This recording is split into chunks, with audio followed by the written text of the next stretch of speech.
Good morning, Summerswood, and welcome to our Monday Assembly. Today is Monday, the 29th of November, 2021. Only 2 more days of November until December. Let's see what we're going to be finding out about today. We've been thinking about lots of different words, and for the past couple of weeks, we've been thinking about the same word, and we're going to continue thinking about the word learners. But this week, do something slightly different. Okay, the first job for all of you, grown-ups, children, everybody, see if you can remember this number. I'll leave it on the screen for a second for you to have a look. 2831908. 2831908. Right, I'm going to try and remember it. Keep it in the back of your brain and moving on. We're going to do a brain quiz together today.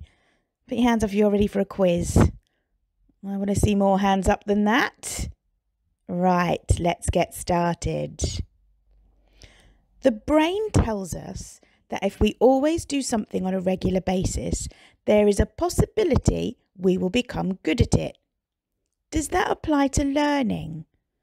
So if we do something again and again and again, we'll become really good at it. Do you think that applies to learning? A, finger on your nose. B, arms folded. So if you think it's A, yes, finger on your nose. B, arms folded. Okay, let's find out. It is true. If you find something hard, the more you practice, the easier it becomes. Some of you probably learn a musical instrument and you'll find the more you practice, the easier it is. I'm sure teachers find the more they do maths lessons, the easier they become. Okay, here's the next question, or the next thing to think about. Our brain sends more messages each day than all the mobile phones in the world. If you think it's true, put your finger on your nose. If you think it's false, fold your arms. Our brain sends more messages each day than all the mobile phones in the world. It's true. Your neurons create and send more messages than all the phones in the entire world. Our brains are amazing. Okay, next question. Our brain still controls every move we make, even when we are asleep.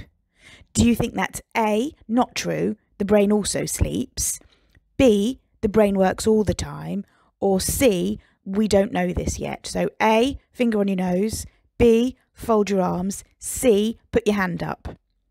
Vote now. Okay, here comes the answer. B. The brain works all the time. Well done to everyone who had their arms folded. The brain does actually work all the time. I'm sure you'll wake up in the mornings and think about, oh, that strange dream you had. That's your brain still working. And it does all sorts of wonderful things to keep us ready for the new day. The left cerebrum, or section of the brain, controls which part of the body? So the left side of your brain controls which part of your body? Is it A, the top part of your body, B, the left part of your body, or C, the right part of your body? So A, finger on your nose, B, fold your arms, C, put your hand up. And the answer is C.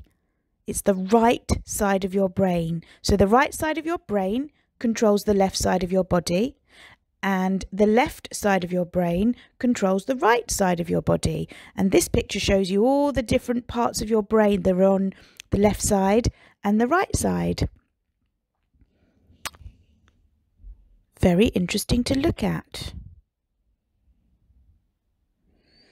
Okay, next question. Neurons found in our body can generate enough electricity for a television, a light bulb, or, don't be silly, our brain doesn't generate electricity.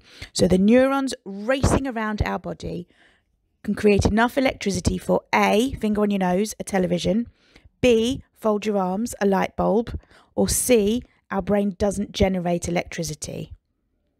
Have a think, vote, and the answer is a light bulb. There is enough zooming around our body from how our brain works that if we were to be all connected up, we would be able to set off a light bulb.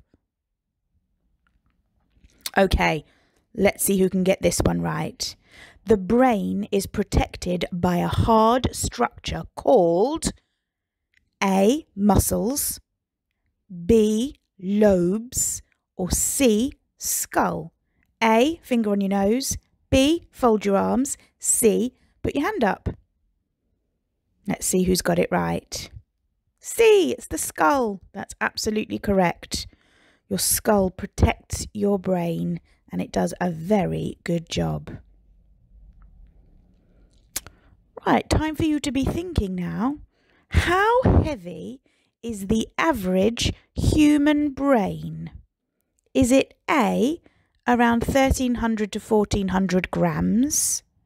Is it B, between 3 and 4 kilograms? Or is it C, 1 ton? A, finger on your nose. B, fold your arms. C, put your hand up. I wonder how many of you got that one right. It's between 1,300 and 1,400 grams.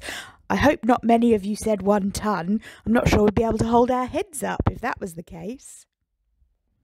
Okay, let's see how well your brain has been working. You might want to pause here and get written down what you think the answer is. What do you think the number was that I shared at the beginning of this assembly? Write down your answers now. And here we go. Here's the answer. 2831908. I wonder how many of you got it correct. Hopefully lots of you, because your brains are an amazing piece of equipment. So as we come to the end of this assembly where we're thinking about what it means to be a good learner, you need to have an excellent brain in full working order. So take a moment to think, what are you going to do this week to stretch your brain? What are you going to do in your class? Take a moment to think. Are you going to be kind? Are you going to try extra hard on that piece of work that you weren't sure about? What are you going to do to stretch your brain? Whatever it is, I hope it's the start of an excellent week for you, and that everybody in class has a fantastically brain-stretching week. Have a good week, everybody.